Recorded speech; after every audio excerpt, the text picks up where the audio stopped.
Hello there you guys, welcome to one of my videos. Ole Gunnar Solskjaer versus Pep Guardiola. Who will come out on top? Solskjaer beat Pep Guardiola 3 times last season. In our last 3 games, we have drawn 0-0. This is going to be the 3rd time we'll be playing Man City this season. We've already played them twice this season. We drew with them 0-0 in the Premier League at Old Trafford, and we lost to them 2-0 in the EFL Cup semi-final.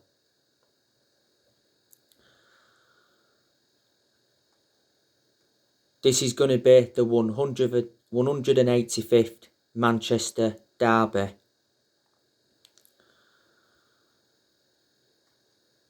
A lot of Manchester United fans, including me, don't expect us to get anything from this game. We haven't lost away from home in the Premier League for over a year. We're 21 unbeaten away from home in the Premier League. So that gives us kind of an advantage going into this game. But we have really struggled against the top 6 sides in the Premier League this season. In the vast majority of the games against the top sides, we've failed to score. And Solskjaer's tactically naive, especially in the big games.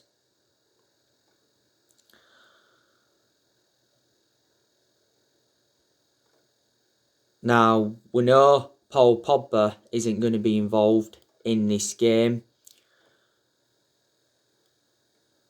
Ole Gunnar Solskjaer recently set a new Paul Pogba return date. He's hopeful Paul Pogba will return before the March international break. Pogba is out with a thigh injury at the moment. The last game he played was the 3-3 draw with Everton. And he is a big miss because we do lack quality in that midfield without him. Earlier on this season, Pogba had an ankle injury and he was out for the vast majority of last season with an ankle injury. So he's sustained a few injuries now at Manchester United.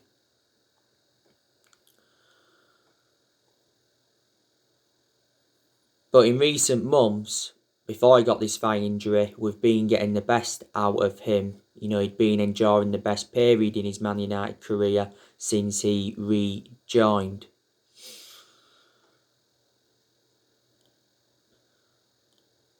Now, narratives recently said that Paul Pogba is open to staying at Manchester United after making a transfer U-turn, and he's willing to discuss a new contract.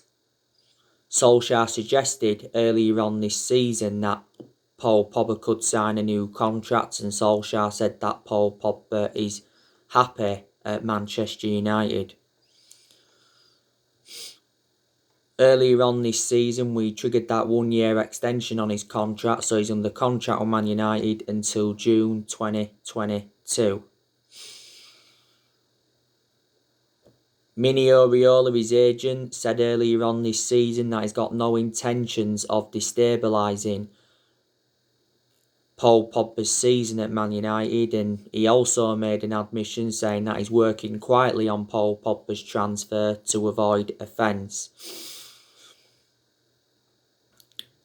You know, Mini Oriola's been criticised a few times. He doesn't have a good relationship with Man United, and he did make an announcement back in December regarding Paul Pogba, and Solskjaer was furious with Mini Oriola's announcement because it was just before the game against RB Leipzig in the Champions League. But yeah, Paul Pogba has had a long-running transfer saga. He's been relentlessly linked to a move to Real Madrid. He's been linked to a move to PSG. and his former club Juventus have been in for him. Pogba endured 4 very good years with Juventus before he rejoined Manchester United. There was reports stemming from the Italian press saying that Juventus offered us 4 players to try and get Paul Pogba. Said the other week we revealed our asking price. It was £100 million. But there was narratives coming out back in January, wasn't there, saying that Pogba was considering making a U-turn at the club, and he contradicted his agent, Mino Raiola, for the second time.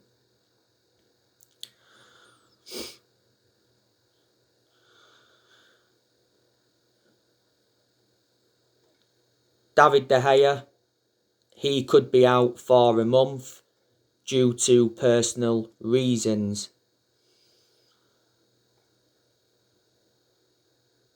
Solskjaer said he actually will be back very soon.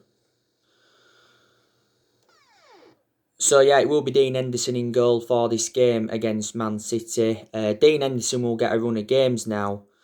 And I think Dean Henderson should be our number 1 anyway. Because he's reliable enough now to become our number 1. He's got that experience behind him. He did endure 2 successful loans with Sheffield United. And Dean Henderson has done well in the games he's played in this season. He was in goal for the game against Crystal Palace and he made some good aerial claims. And he produced a fantastic save to deny Patrick Van Aanholt right at the end. Before the start of this season, Dean Henderson signed a 6-year contract with the club. Solskjaer admitted earlier on this season that it's becoming more and more difficult to leave Dean Henderson out of the side. There was narratives coming out a few weeks ago saying that Dean Henderson had threatened to quit the club if he's not assured the number 1 role. We revealed our asking price. It was £40 million. But yeah, we are considering selling De Gea in the summer so Dean Henderson can become Ole Gunnar Solskjaer's number 1 goalkeeper. We do value De Gea at £50 million.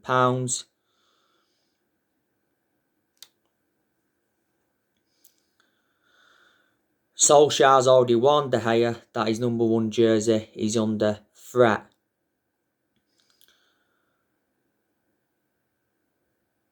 There was narratives coming out a few weeks ago saying that we're actually looking at Donnarumma from AC Milan as a possible replacement for De Gea.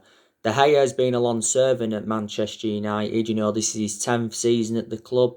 He has been with us since the Sir Alex Ferguson era. He's made over 500 appearances in all competitions. A few years ago, De Gea was regarded as the best goalkeeper in the world. But in the last couple of years, he's made calamitous mistakes, and reflecting on that, he has become a liability. So like I've said, you know, Solskjaer has been facing a goalkeeping dilemma.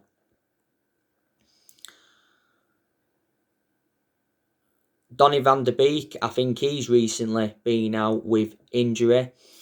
Donny van de Beek has played nowhere near as much as I expected.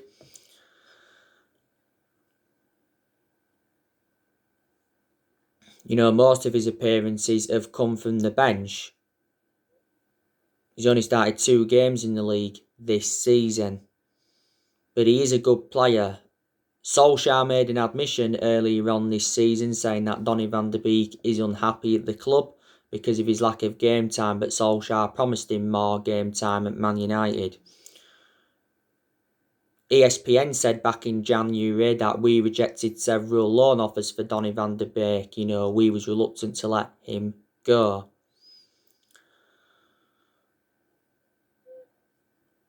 You know, we got Donny van de Beek in a deal worth £40 million.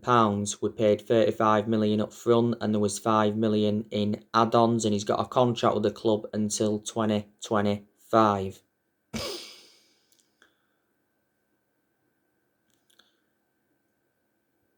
And he can play in 3 different roles. You can play as a box-to-box midfielder, you can put him in number 10, you can put him out wide. He was predominantly a box-to-box midfielder during his time at Ajax. Martial, he's recently been out with injury. I don't want to see Martial playing in this game. You know, Martial has been out of form for the vast majority of this season. He's had chances, but he just hasn't converted them. A lot of United fans have said we need to offload him in the summer. If we sell him in the summer, we'll get around £30 million. But who is our long-term number 9? Because it's not Martial and it certainly isn't Edison Cavani. But Solskjaer did say that he's been impressed with Martial's work rate and he's backed him to rediscover his form. But Martial was good last season and he was good in his debut season under Louis van Gaal. Martial has been at the club now over 5 years. I think it was last season Solskjaer gave him that number 9 shirt. Juan Mata, he's obviously out, I think, for a couple of weeks. Mata probably wouldn't have played anyway because he doesn't get in our team. And Phil Jones is obviously still out. You know, he's another player that doesn't get in our 11. But Solskjaer will make some changes from the 0-0 draw with Crystal Palace recently. But it will be interesting to see how Ole approaches this game.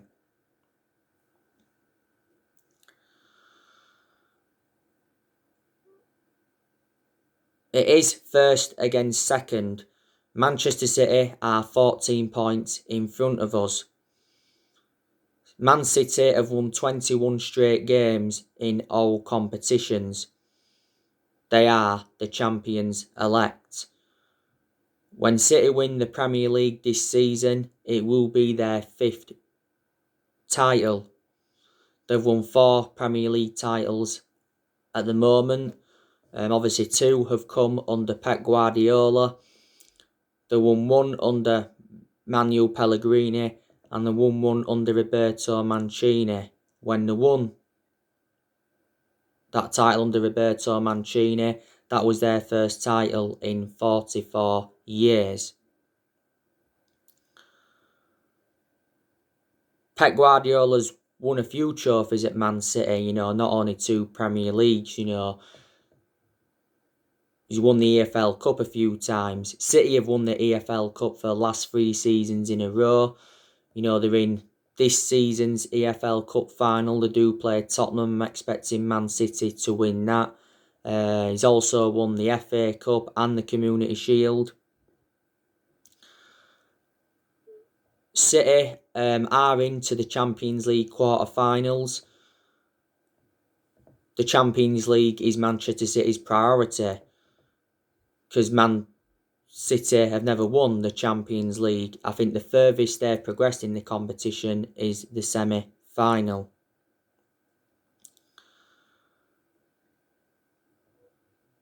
Pep Guardiola is regarded as one of the best managers in the world. He's been Man City manager now for quite a few years. City appointed him in 2016. Earlier on this season, Pep Guardiola signed a 2-year contract with Man City. A few years ago, by the way, City did finish on 100 points. I think that was the season when they won the domestic treble. They replicated what we did back in 1999. You know, Pep Guardiola has spent over £1 billion in his managerial career, but the vast majority of that has been spent on that Man City team. You know, Guardiola, before he was at City, he was at Munich. He nearly won the Champions League with Munich, but he didn't. And he also managed Barcelona, and he did win the Champions League with Barcelona. But City have got a very, very good team. You know, City are a team that like to press. They can defend well. They can create very, very good chances. Their football can be expansive and they can score very good goals. You know, Gabriel Jesus, he's a very, very good player for Man City. Sergio Aguero, he's a world-class striker. Aguero was actually out of injury earlier on in the season. Raheem Sterling's very good. City got him from Liverpool a few years ago. They've got Riyad Mahrez, that's very good. They got him from Leicester a few years ago. They've got Ferran Torres. They got Ferran Torres last year. They've got Phil Foden. He's come up Manchester City's ranks very well. He's been a revelation for Man City this season, Phil Foden. They've got Bernardo Silva, who's very good. They've got Kevin De Bruyne. Kevin De Bruyne is regarded as one of the best midfielders in the Premier League. Ilkay Gundogan's been in very, very good form for Man City this season.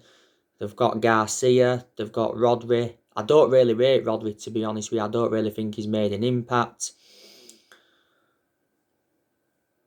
You know, City have got some very, very good centre-halves. They've got Ruben Diaz. They got Ruben Diaz last year. They've got John Stones. Now, I did say, didn't I, for a while, that I didn't really rate John Stones, but John Stones has done very, very well this season. John Stones and Ruben Diaz complement each other in City's back line very, very well. I think City did get John Stones from Everton. They've also got Laporte. Laporte's a very good centre-half, but he's sustained a few injuries at Man City. They've got Nathan Ake. He's actually out with injury at the moment. They got him from Bournemouth last year. They got Cancelo, who's good. Benjamin Mendy, he's in and out of Man City's team because he is injury prone.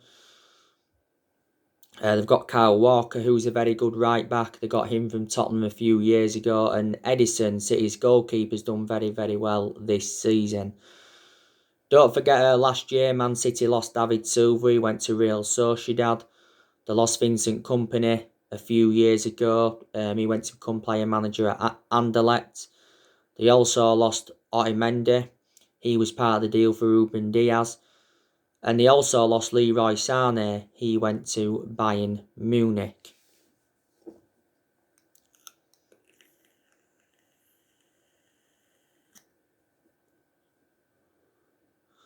So there you go. After Manchester City, we do play AC Milan in the Europa League last 16. That's going to be a tough game. After AC Milan, it's West Ham, and then it is Leicester in the FA Cup.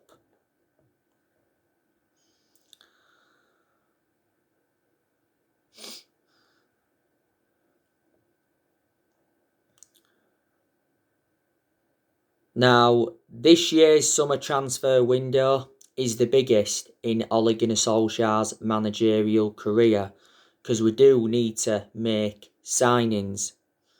A new centre-back and a new forward are the two priorities. I'm expecting us to make around 3 or 4 signings in the summer.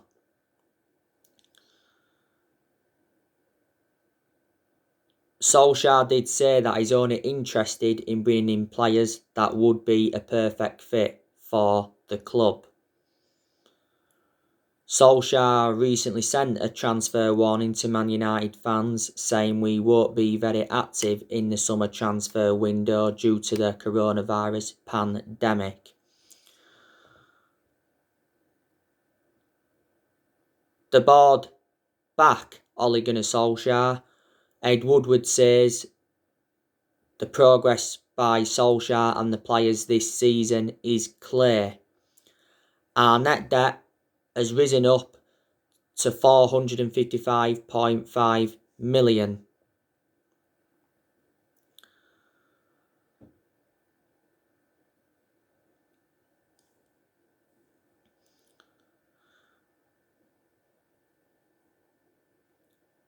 The board must back Ole Gunnar Solskjaer in the summer transfer window. Because I don't think Solskjaer's been backed enough in the transfer windows he has enjoyed so far, and he has enjoyed 4 transfer windows as permanent Man United manager. And you know, Woodward's come out several times to show his support for Ollie, and he did say towards the end of last year that he will back him with a long-term plan centred around summer transfer windows. And he even said when we enjoyed them very bad periods under Ollie, that his job is safe, because like I've mentioned before, our board have a soft stance on Solskjaer with him being a club legend. Disregarding him being a club legend, I think the board would be a lot more ruthless than him. And I've also got to say, he wouldn't be Man United manager now if he was a club if he wasn't a club legend. But the board has been one of the biggest problems at the club for several years.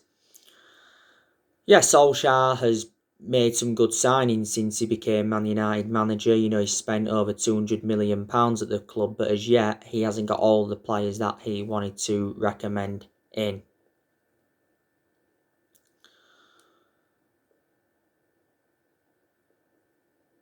But there has been a lot of players on our agenda.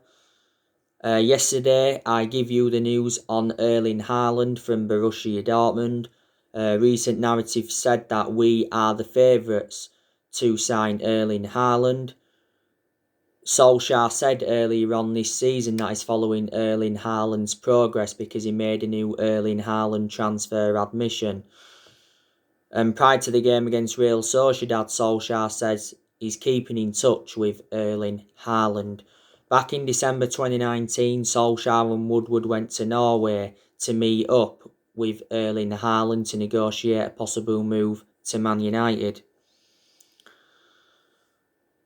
It would be good to see Ole Gunnar Solskjaer reunite with the player because Solskjaer knows the player well. Solskjaer was the one that gave Erling Haaland his debut at just the age of 16 at Molde.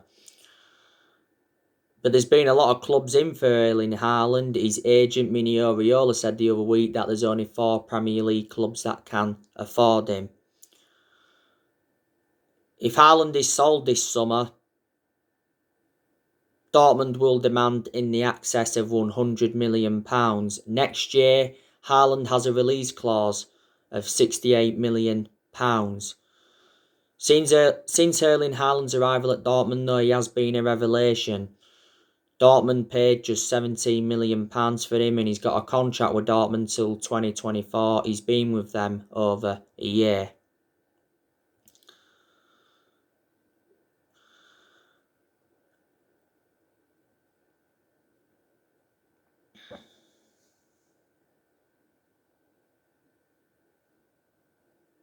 You know the news on Jadon Sancho. Recent narratives have said that we are preparing a £50 million bid for Jadon Sancho in the summer. Sports Build said the other week that we are still very interested in signing Sancho, but The Athletic said different. They said we paused our transfer pursuit of Jadon Sancho due to the progress of Mason Greenwood. Borussia Dortmund's CEO recently made an admission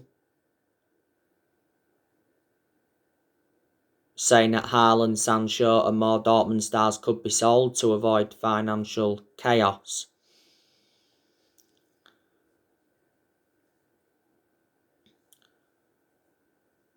Earlier on this season, Dortmund reduced their asking price for Sancho to £88 million.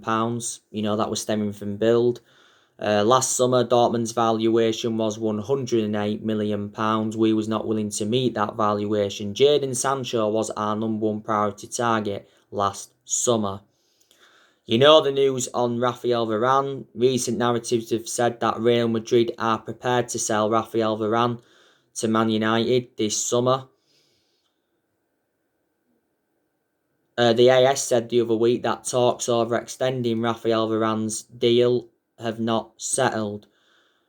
Now, back in 2018, Woodward was prepared to sanction a £100 million move for Raphael Varane. Now I think he's valued at £61 million. There's a few clubs that are interested in him. I'd certainly take Raphael Varane at Man United because he's a very, very good centre-half and he would go very, very well alongside Harry Maguire in our back line. And he's 27 years of age, he's Raphael Varane, so he's highly experienced.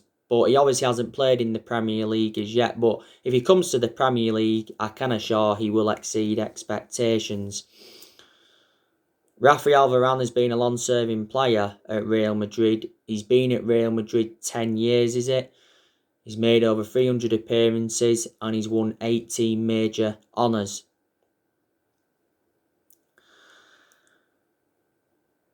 Real Madrid paid €10 million for him from Lens back in 2011. And you already know the news on Jules Koundé. I think we're going to get rid of quite a few players in the summer transfer window. I think we could sell 6, maybe even 7 players. I think there's a good chance that Juan Mata will leave the club. Like I said earlier on, a lot of United fans are demanding Martial to go. Matic could be sold in the summer because he's not one of our first choice midfielders, but he still gets his chances. I want Phil Jones to leave this year. Romero, I'm expecting him to go. David De Gea, like I've said, we could be selling him in the summer. There's actually been rumours of Axel Tuanzebe going out on loan because he doesn't get in R11. A lot of United fans have also said that Victor Lindelof needs to go. But yeah, we sell players in the summer, will generate money and it will help us with our rebuilding process. Now, like I've said in regards to Solskjaer, I don't think he's a long-term manager for Manchester United. And I think he will get sacked eventually. I think Solskjaer does deserve at least until May. He probably will be given another season at the football club. You know, there is a lot of United fans that are relegating Solskjaer out. I think Solskjaer needs to win a trophy at Man United to avoid the sack. You know, we haven't won a trophy since 2017. The FA Cup is a chance of a trophy and the Europa League is a chance of a trophy. Obviously, we know we're not going to win the Premier League this season. You know, I disregarded the title a while ago now. I don't see us winning the title under Ole. You know, we haven't won the Premier League since 2013, so that's around 8 years ago now. Top 4 is our aim in the league, and top 4 is not guaranteed yet because we've been dropping far too many points. I think we've dropped 13 points in our last 8 league games. But we must get the top 4 this season. I still think we'll do it, to be honest with you.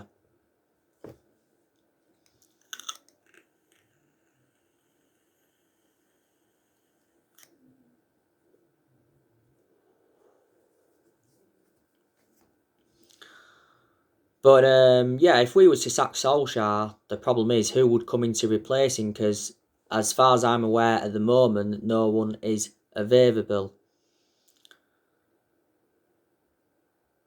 Pochettino was the favourite though at one point.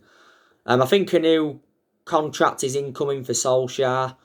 I think we'll probably give him a new contract at the end of the season. The last time I read up regarding a contract, it said Solskjaer's future is in doubt because he admitted that he's still waiting to open talks over a new contract. But he said we'll wait until the end of the season to begin contract talks with Solskjaer. He says we could offer him a new 2-year deal. Ole is into the final 18 months of his current contract. You know, a lot of United fans did say we give Solskjaer the job too soon. Maybe we should have waited until the end of that season to decide or not whether to give him the job. But we give him the job permanently back in March 2019, which was 2 years ago. We reflect on what he did as the interim manager because he did very, very well as the interim manager.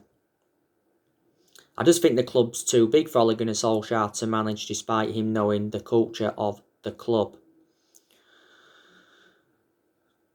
You know, Solskjaer has been Man United manager over 2 years. And like I've said before, reflecting how long he's been at the club, he has gained some managerial experience and he has learned quite a bit on the job.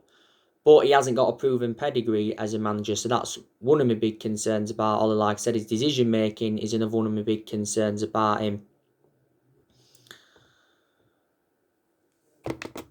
You know what I mean?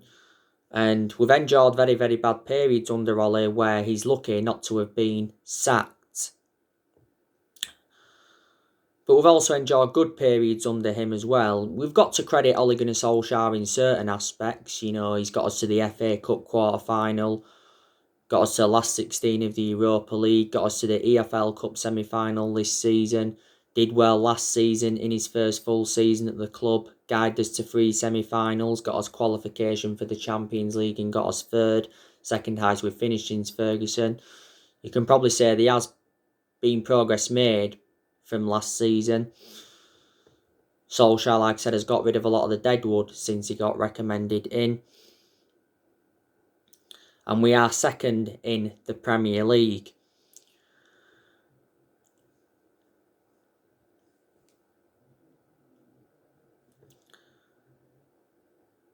You know, we did appoint Solskjaer in December 2018 to replace Jose Mourinho. Ole is our 4th permanent manager since Ferguson. We've sacked 3 managers since Ferguson retired, and that was David Moyes, sacked him after 10 months. He's the worst manager we've ever had. We sacked Louis van Gaal after 2 years, despite him winning the FA Cup, and we sacked Jose Mourinho after 2.5 years, despite him winning 3 trophies in his first season and getting second in his first season. But we've just got to accept that no one will do what Ferguson did. No one will last as long as Ferguson did. You know, Ferguson endured 27 years at Man United and won 30-odd trophies. He brought success to the club. But it's just seemed to have all gone wrong since he retired. You know, but mistakes have been made in the last 7.5, 8 years. So that's one of the main explanations why we haven't been that consistent. So anyway guys, that's everything to update you today. Drop your comments, likes below on the channel. If you do, consider subscribe as always, and take care. God bless. See you all again very, very soon. Thanks for watching.